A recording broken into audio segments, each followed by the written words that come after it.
Hello friends, कैसे हैं आप सभी। भार्गव आईएएस के इस चैनल पर मैं कंचन आपका स्वागत करती हूं। तो शुरू करते हैं आज का करेंट अफेयर्स। हमारा पहला प्रश्न है, हाल ही में चीन ने किस देश के साथ अपने आर्थिक समझौते पर रोक लगा दिया है।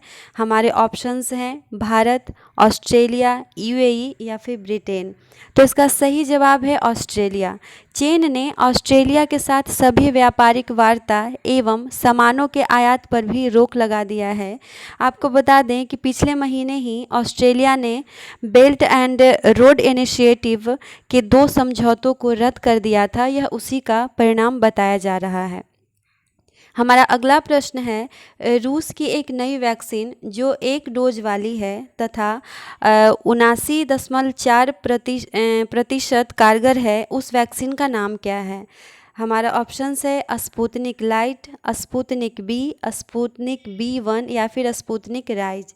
तो इसका सही जवाब है स्पुतनिक लाइट।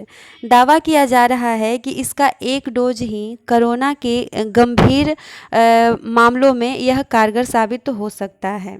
हमारा अगला प्रश्न है, लॉन्ग मार्च 5B किस देश का रॉकेट है। हमारे ऑप्शंस हैं रूस, अमेरिका, चीन या फिर जापान। तो इसका सही जवाब है चीन। लॉन्ग मार्च 5B रॉकेट चीन का है। यह चर्चा में इसलिए है क्योंकि इसका बड़ा हिस्सा शनिवार यानी कल धरती पर गिरने का अनुमान वैज्ञानिकों द्वारा लगाया जा रहा है तथा यह रॉकेट चीन ने अपने अंतरिक्ष स्टेशन के निर्माण के लिए मुख्य मॉड्यूल के साथ पिछले हफ्ते ही लॉन्च किया था, लेकिन इसकी गति बाधित होने के कारण यह 21 टन वजनी रॉकेट धरती की तरफ बढ़ रहा है। हमारा अगला प्रश्न है, लॉरेल हुबार्ड ओलंपिक में भाग लेने वाले पहले ट्रांसजेंडर होंगे, ये किस देश के हैं। हमारे ऑप्शंस हैं नामीबिया, होंडुरास, ब्रिटेन या फिर न्यूजीलैंड। तो इसका सही जवाब है न्यूजीलैंड। 43 वर्षीय लॉरेल हुबार्ड जन्म के समय पुरुष थे तथा 30 वर्ष की आयु में इन्होंने अपना लिंग परिवर्तन कराया। इससे पहले राष्ट्रमंडल खेलों में भी हिस्सा लेने वाले ये पहले ट्रांसजेंडर बन चुके हैं। हमारा अगला प्रश्न है, यूएन की रिपोर्ट के अनुसार कितनी जनसंख्या भूखमरी के कगार पर है। हमारे ऑप्शंस हैं 15 करोड़, 17 करोड़, 18 करोड़ या फिर 20 करोड़। तो इसका सही जवाब है 15 करोड़। यूएन ने 15 देशों पर यह रिसर्च की और यह पाया कि 2019 की तुलना में 2020 में 2 करोड़ नए लोग महामारी के कारण भूखमरी के शिकार हुए हैं। पहले 13 करोड़ थे, 2000 करोड़ बढ़ने के बाद यह 15 करोड़ पर पहुंच गया है। हमारा अगला प्रश्न है, हाल ही में वैज्ञानिकों ने यूरेनियम का एक नया प्रकार खोज निकाला है जो कि विश्व का सबसे हल्का तत्व है। वह है, हमारे ऑप्शंस हैं यूरेनियम 214, यूरेनियम 234, यूरेनियम 235 या फिर यूरेनियम 239। तो इसका सही जवाब है यूरेनियम 214। यूरेनियम 214 आइसोटोप का एक प्रकार है जिसमें प्रोटॉन की तुलना में 30 अधिक न्यूट्रॉन हैं। इसका उपयोग परमाणु रिएक्टरों में किया जाता है। हमारा अगला प्रश्न है, आरबीआई के गवर्नर शक्तिकांत दास ने एमएसएमई के लिए कितने रुपए की तरलता राशि सहयोग राशि देने का ऐलान किया है। हमारे ऑप्शंस हैं 30,000 करोड़, 40,000 करोड़, 50,000 करोड़ या फिर 60,000 करोड़। तो इसका सही जवाब है 50,000 करोड़। इसके साथ ही आरबीआई ने 25 करोड़ रुपए तक का कर्ज लेने वाले व्यक्तियों एवं छोटे उधारकर्ताओं को ऋण के पुनर्गठन का दूसरा मौका भी दिया है। ये लाभ वही लोग ले सकते हैं जिन्होंने इससे पहले पुनर्गठन योजना का लाभ नहीं लिया है।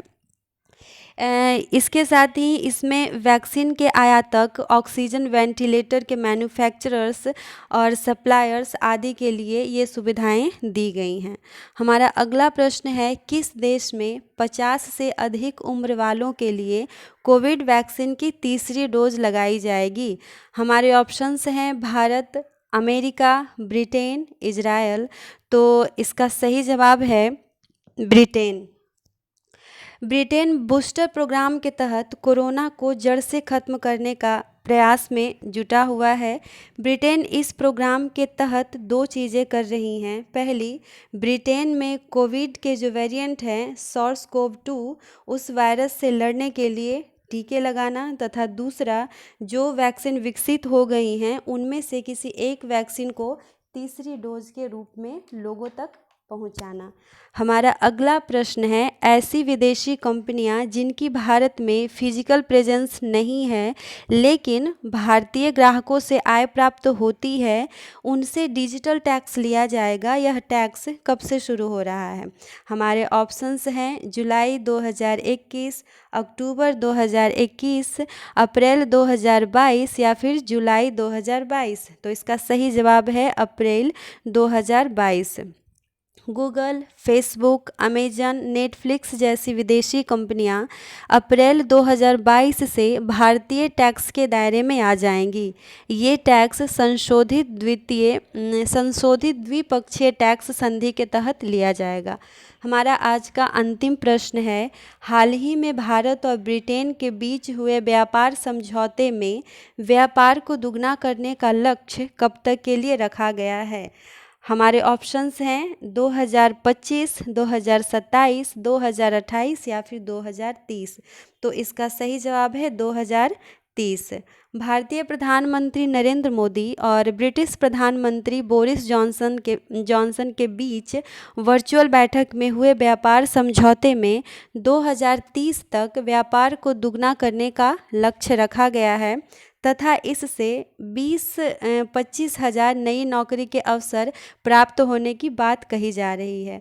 आपको बता दें कि कुछ दिन पहले ही भारत और ब्रिटेन के बीच 1 अरब पाउंड के निवेश समझौता भी हुआ है।